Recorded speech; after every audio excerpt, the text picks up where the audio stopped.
₹960 का एक वर्ष 3 माह के उपरांत 8.1/3% दर से मिलने वाले मिश्र धन का मान ज्ञात करिए। तो चलिए यहाँ पे अलग अलग हम लोग डाटा को लिख लेते हैं। यहाँ मूलधन, इंग्लिश में से प्रिंसिपल पी कहते हैं, ₹960 है। ब्याज दर R 8 + 1/3%। इसको सॉल्व करके 8 तरीका 24 एक 25/3% कर लेंगे। समय हो गया T 1 वर्ष 3 माह।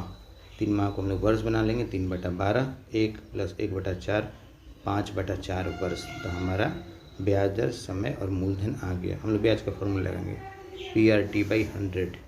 प्रिंसिपल का मान, रेट का मान, टी का मान अलग अलग बैठा लेंगे। बैठाने पे हमें मिल गया 960 × 25 × 5 बटा 100 × 3 × 4। काटाकुटी कर लीजिए, सिंप्लीफाई कर लीजिए, ₹100 आया। ये है ब्याज। मिश्रधन अमाउंट बराबर होता है मूलधन प्लस ब्याज, प्रिंसिपल प्लस इंटरेस्ट। तो ₹960 प्रिंसिपल था और ₹100 इंटरेस्ट, उसका हो गया ₹1060। ये हो गया मिश्रधन या अमाउंट। Thank you.